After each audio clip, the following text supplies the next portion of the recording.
Show. We have three incredible little celebrities sitting over there, and such acts. And here from Humboldt State, the pride of Humboldt State, folks. To get the show started is Jeffrey B. and the Hot Nuts.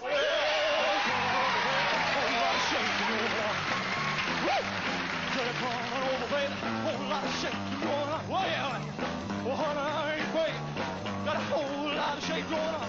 Woo! Well, come on, baby. We got chicken in the bar. Well, come on, baby. We got chicken in the bar. Well, baby, got a whole lot of shake. Watch this now. Shake. Shake. Shake. Oh, shake. Baby, shake. Shit, going on, going on.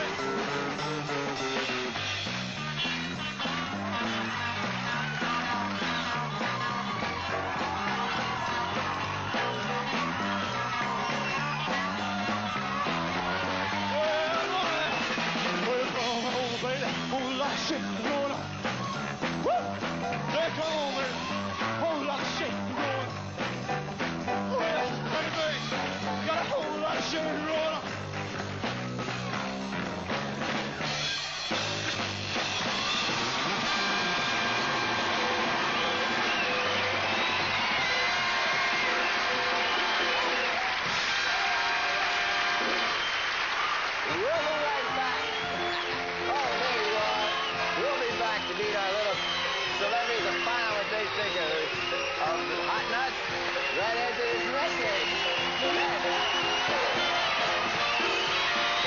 By calling area code 213-466-9153.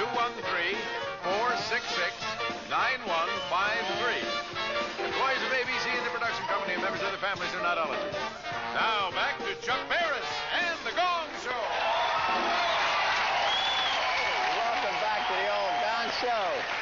All right, let's meet our little celebrities. First, a terrific lady, if ever there was one. A fine singer, good friend, the mother of little David was born, but oh my, the ravishing Michelle Lee. Oh, Michelle. What do you think, Nish? Jeffrey B. I thought they were very good. I gave them an 8. An 8.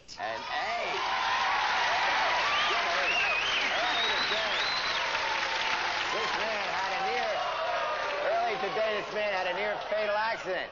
He almost broke all his fingers trying to create obscene animal hand shadows in his dressing room wall.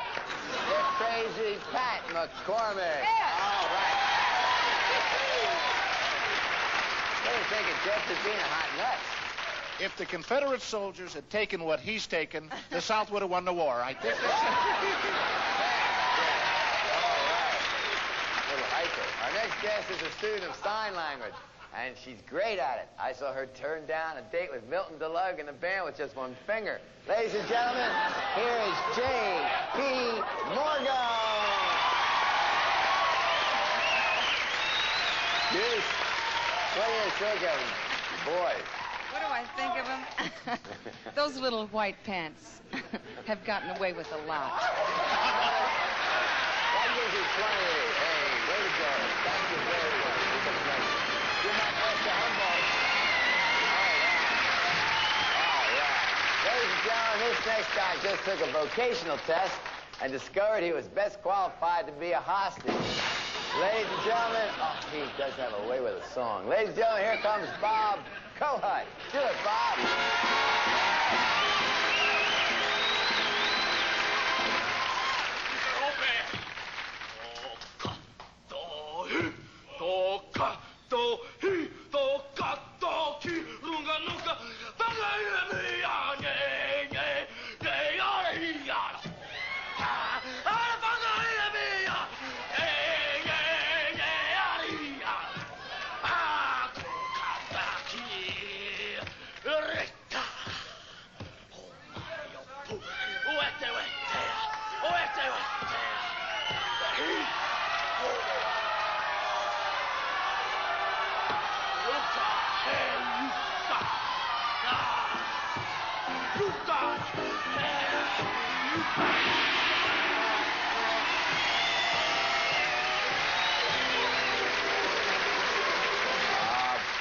They missed the best part. I know. I don't know why they did that. The girls just don't have any taste. Juice, why did you do that to Big Bob? I read arms. Oh, yeah, that's different. That's different. I mean, we should have. She reads arms. I didn't know that. Oh, my goodness gracious. I really think this next act is a winner. But what do I know? I thought the Gaza Strip was a burlesque dance. Are you ready? Oh, that was a smash. Ladies and gentlemen, this group,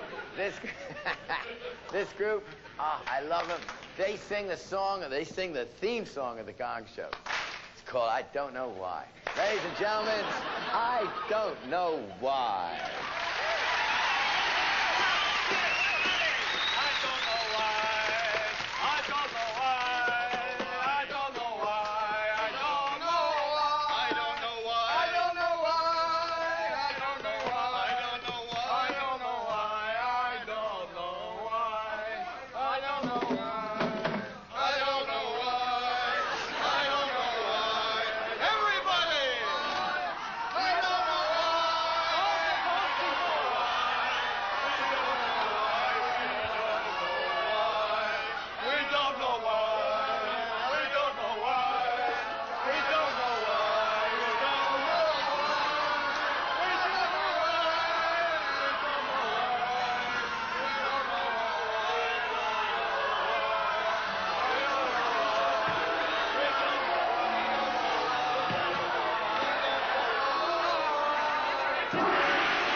I don't know why we did that. I really don't, Michelle.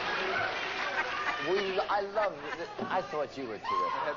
But then I like gas fumes. Why did you do that, Michelle? I don't know why. Oh, she doesn't know why.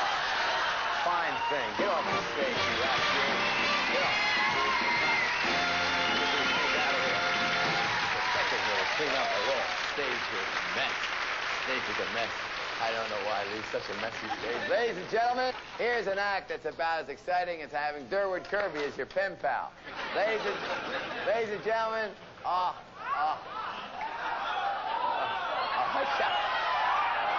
ladies and gentlemen, here comes a band from far away.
Come down here, old band from far away. Pat, what do you think of the band from far away? Oh, Pat. Whoa, Pat. I look at the size of their heads, and it reminds me I have to send my alimony check in. I gave them a check. That's a good pen. Jay. I just want to go on the road with them. Oh, yeah. Michelle. What's that? 30 points. Yahoo.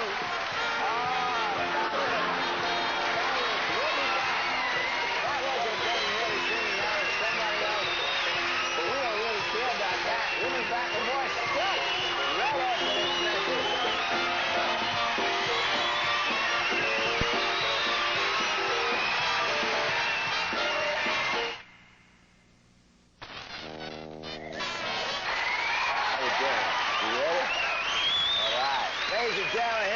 James Emmett Fowler.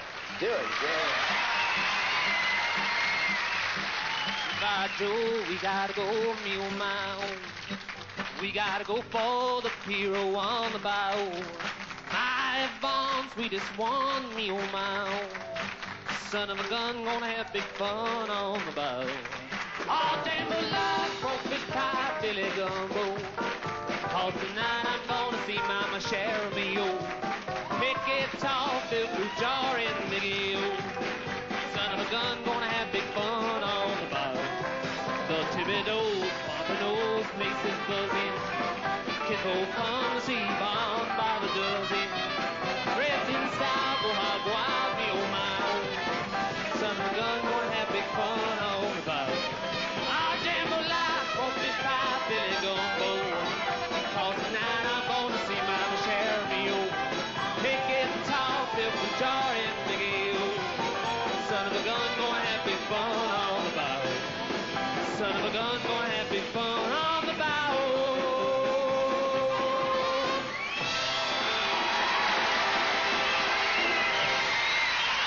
Oh, that was fabulous. Good going, James. Way to go. That was James Emmett Fowler, folks. Juice, what do you think of James Emmett Fowler? I close my eyes and see Trini Lopez. Oh, What? I hear that. She does those little things. 9.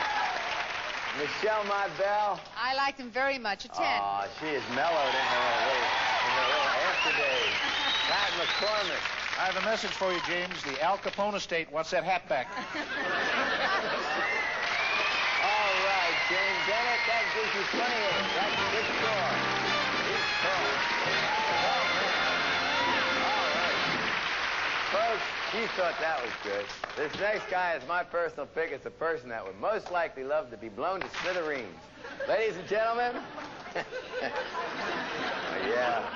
Ladies and gentlemen, here comes. You're so lucky. Here comes Bill Davis. Do it, Bill.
Juicy has gotten a little off. Juice, why did you do that to him in his dance? Well, he dances like he's killing cockroaches. Oh, well, if there's ever a cockroach around, we'll give you a call and he'll come back and he'll split a few for us. You can come by my house. I had 1 or 2 in the kitchen last night. Ladies and gentlemen, in case you get a little fidgety and don't like this act, on the other channel, they're showing that all-time science fiction thriller, Willard Meets the Loch Ness Hamster. Meanwhile, back at the ranch, hush up now, don't you? Here comes Conrad and Gina.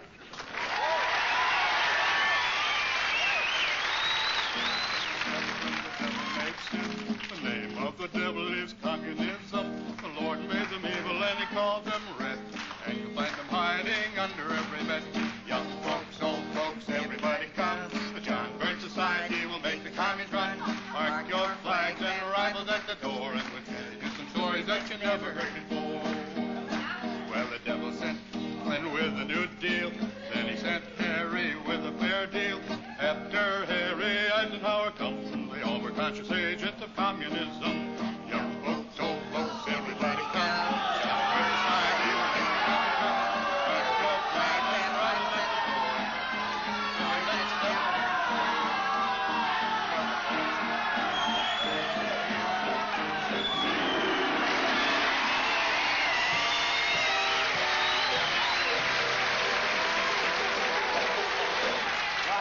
do that, Pat? Well, it's a nice little act. I'd like to see them by the fireplace after they catch fire. But... Good old Pat. It's good to see you.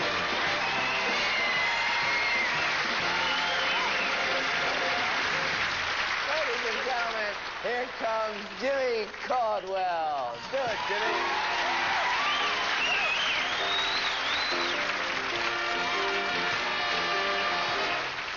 If I didn't care more than words can say, if I didn't care, would I feel this way? If this isn't love, then why do I thrill? And what makes my head go round and round while my heart stands still? If I didn't care, would it be the same? Would my every prayer begin and end with just your name? And would I be sure that this is love beyond compare?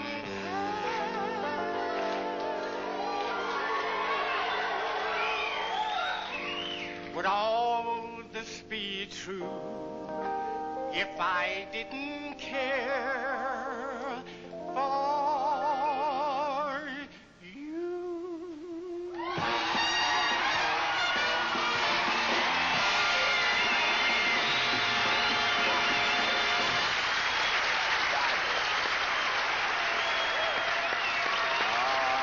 Jimmy. Jimmy. That's so nice, Jimmy. Pat McCormick, what do you think of Jimmy Caldwell? He's the best singing, good humor man I ever heard. Sissy. Ooh, that's sweet. Another 10. Michelle Lee. Oh, you got it. All right.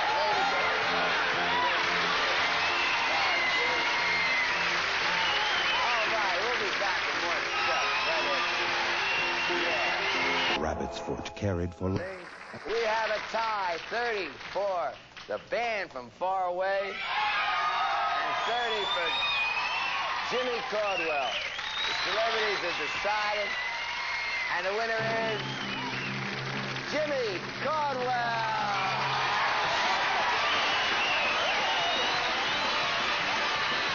Here goes Jim. Here's your trophy, my friend. And here's your check for $700. That is so good, Jimmy. It was so good. Michelle Lee, thank you for coming. Pat McCormick, here's your J.P. Morgan. So good to see you. Thank you, everybody. Thank you very much. Okay. Phil DeLuxe, the band with a song. Bella, little redhead, this big fan. Bye-bye, you all. Bye, Wendy. The stage was a vibrant tapestry of light and sound, a place where the air itself seemed to hum with the electricity of anticipation. It was a golden era of entertainment, an age where the unexpected was the only thing one could truly count on. In the heart of the studio, under the watchful gaze of the bright television lights, a crowd had gathered to witness the unfolding of human spirit in its most eclectic and joyful forms. This was the legendary platform of the old Gong show, a sanctuary for the bold, the quirky, and the incredibly talented. Standing amidst the colorful scenery were three incredible little celebrities, sitting over there like pillars of grace and humor, ready to judge the parade of dreams that was about to commence. There was an undeniable action in the room, a pulse that seemed to emanate directly from Humboldt State. The pride of Humboldt State, as the host warmly noted to the folks in the audience and the millions watching at home, was about to take center stage. To get the show started, the atmosphere needed a spark, and that spark arrived in the form of Jeffrey B. and the Hot Nuts. The music kicked in with a rhythmic intensity that was impossible to ignore.